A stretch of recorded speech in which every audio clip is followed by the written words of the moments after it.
March 30, 1894, the lighthouse first passed its feet.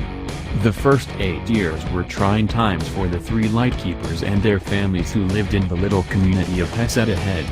Many Lightkeepers were unable to handle the sparse and isolated conditions and moved on.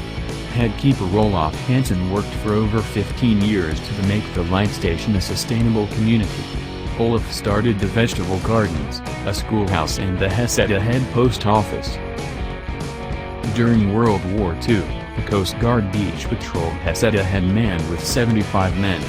They guarded the beaches between Florence and Yachats with attack dogs and lived in wooden bunkers where the head keeper's house once stood. From 1925 to 1950, Captain Ma Herman witnessed all of reviews these drastic changes.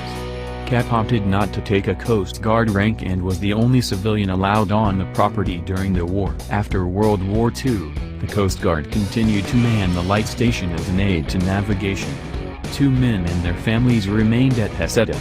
In 1963, head lightkeeper Oswald Alec witnessed the end of the era of Lightkeepers when the lighthouse was automated and turned over to computers. The keeper's house was then turned over to the U.S. Forest Service. From 1970 to 1995, the U.S. Forest Service leased the keeper's house to Lane Community College for use as a satellite campus.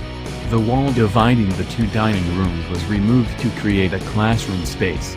Students were able to enjoy the Oregon coast while taking classes, retiring afterwards to the 2nd floor, which was furnished with bunk beds. When the keeper's house was placed on the National Registry of Historic Places in 1973, the U.S. Forest Service looked for alternative uses that would allow the keeper's house to be more accessible to the public and to share the rich history.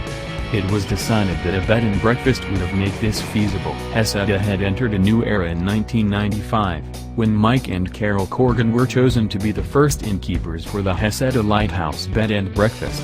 As volunteers, the Corgans helped start the careful restoration of the interior. Now retired, reviews their daughter Michelle and partner Stephen continue to restore the keeper's house and invite the public to enjoy this national treasure.